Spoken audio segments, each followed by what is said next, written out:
Hello. Today, I don't know what to talk about. Really, not really much in the agenda, but we'll figure it out together. That's how it works. We'll figure it out. What? I think this is.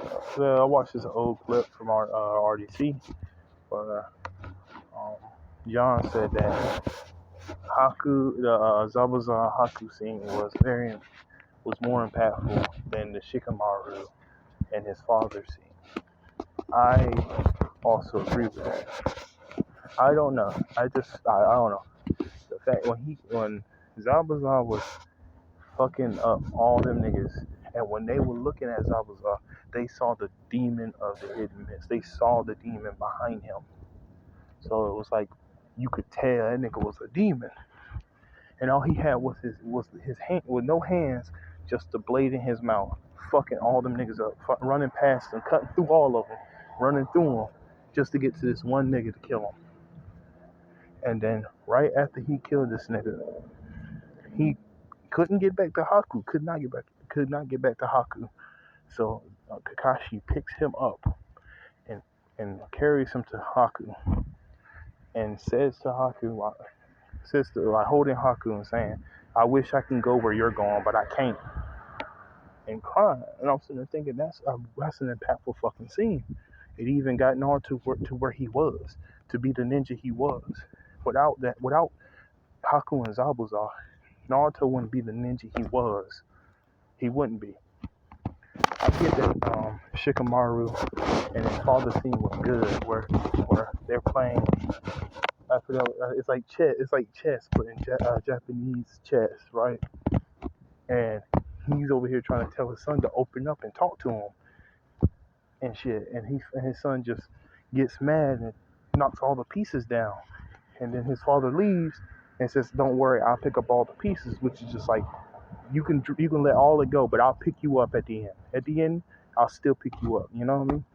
So it's like I can get behind that both scenes are impactful and crazy, but to me, I had way more emotional connection to the Zabuza and Haku moment. I had more connection there than I had for Shikamaru and his father scene. I had more connection with the Zabuza scene. But if I was to rewatch it and watch that scene, I probably would have way more connection to Shikamaru, the Shikamaru scene. I think when he was in the war and he realized that I forgot the dude's name, but when he died, I think that's his dad.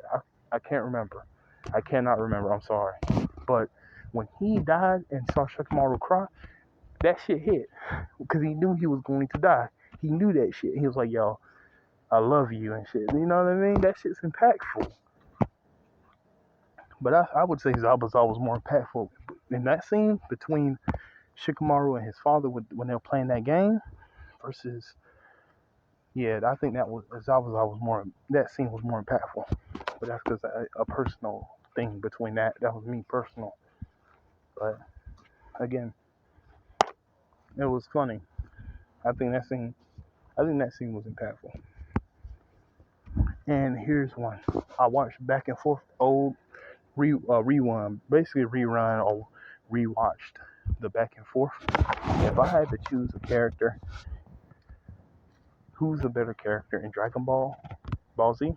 Who's a better character? Piccolo, 100% Piccolo. And I can make an argument for Piccolo.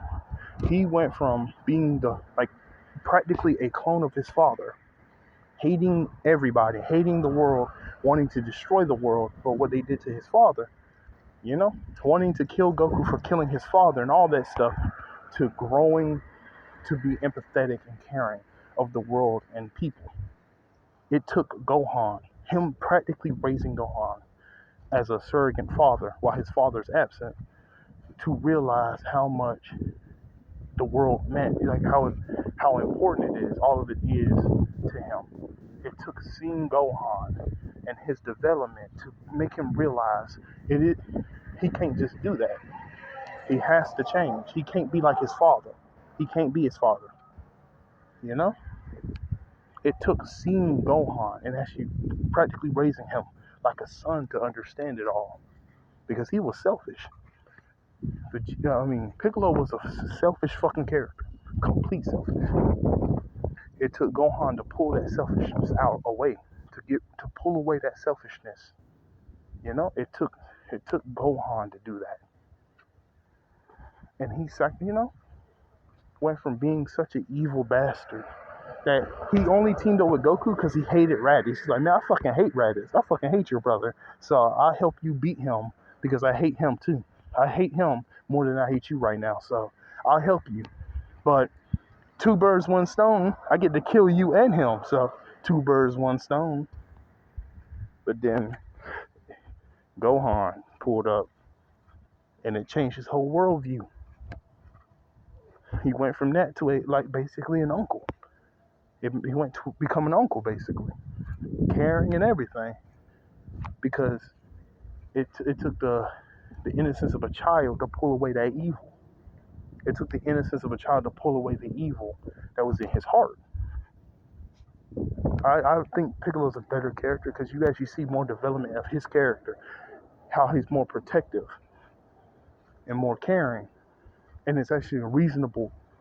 Though his change was reasonable and made sense, but he just kind of was like, I got me some pussy, and I kind of chilled the fuck out. Vegeta's change is literally just, I got me some pussy, so I'm gonna chill the fuck out. That's literally it. I got pussy, so I'm gonna chill out. That's all it was. I got me some pussy, so I'm gonna chill the fuck out. That's Vegeta's arc. That's all Vegeta was. And that shit was lame. And then him crying like a little bitch when Goku got stronger. Practically, that's it. So no, I don't give a fuck about his family. He threw away his family. He had a family. He had a son and his wife. He threw that away. He threw it away. So you can't say, oh, he had a wife and son. He threw them away.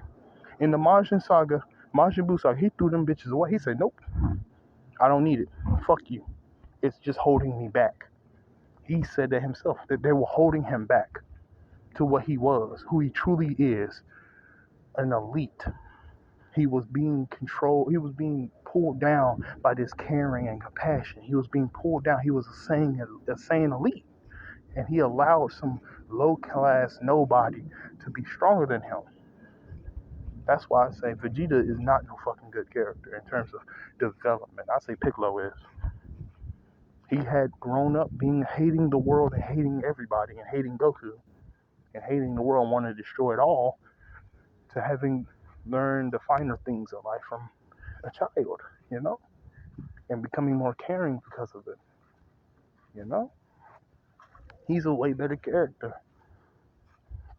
Goku's just Goku. And that's because Goku needs to be Goku. Without Goku, there will be no life, You need Goku to be Goku or else the world kind of ends. You need someone who's willing to just train, just to train, just for the sake of it. You need someone that just be like, yeah, I forgo all my relationships on purpose. Because if I don't, who will? If I don't, who will? I need to. I got to be the strongest. I got to know what goes beyond strength. What's there at the end of strength? What's at the end of it? What happens when you work so hard and get unlimited? Is strength finite or not? I need to know. So I'll forgo everything to find out, is it finite or not? Can I get stronger? Can I keep improving? Is it possible to hit a limit? Is it possible to hit my limit? Is it possible? You have to have that character, or else someone else come along who's stronger. Hey, who's gonna break their limit? Who's gonna break through the limit? Nobody. Gohan can't. He just now getting back to the swing of it because his daughter being more like Goku. She's like more of a Goku-ish in terms of wanting to train and shit. So guess what? In that term, I gotta train with her. I gotta train her too. Gotta train with her. You know what I'm saying? It just happens. It just so happened Gohan had to train again because his daughter is a fighter. But it's like Chi-Chi kind of fucked Gohan's development up, honestly, as a character. She fucked him up. her influence fucked up Gohan as a character. Her influence fucked him up because he had potential.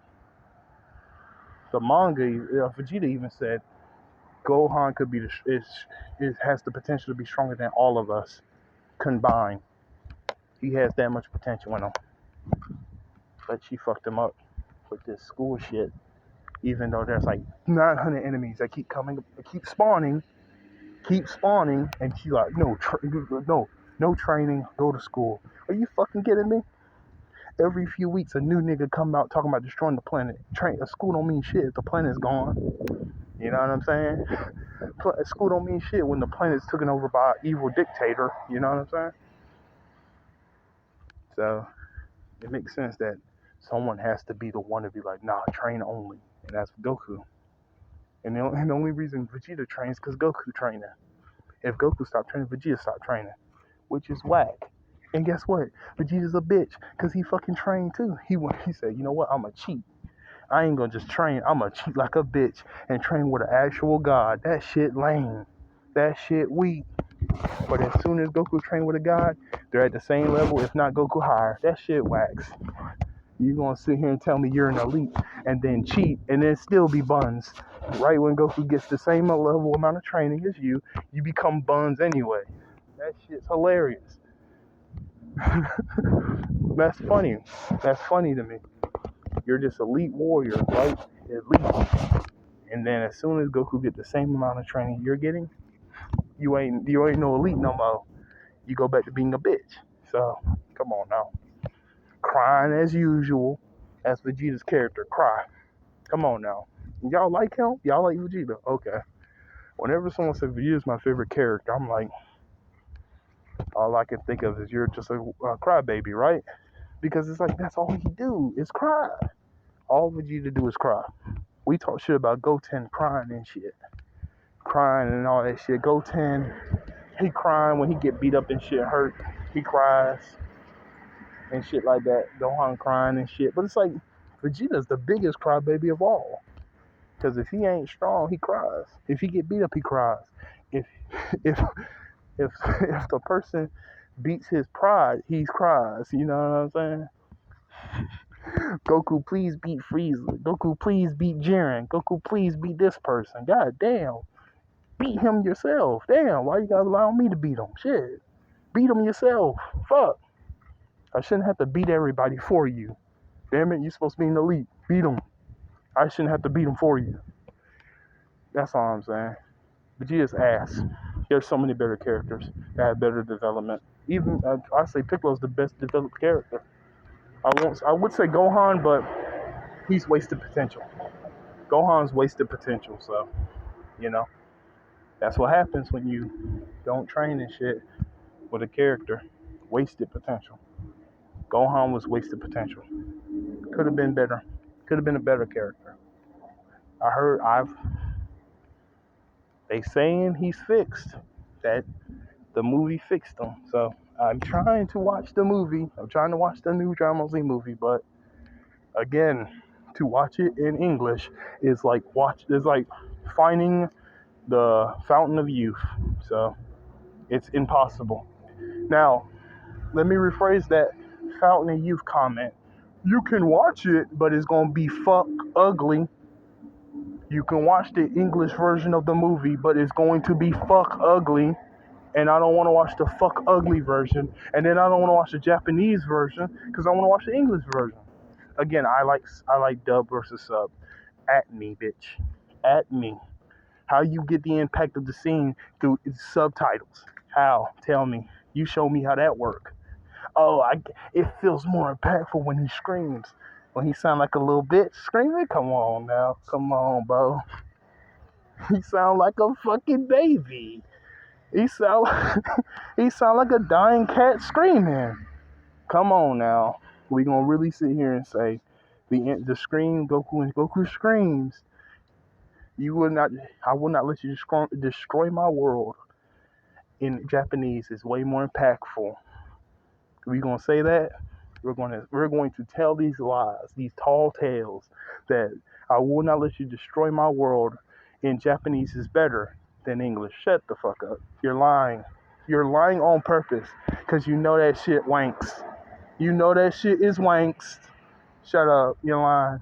You are lying like hell. Shut up. That's some lie shit. Shut up. Come on now. Come on. I'll end it here for the day. You know,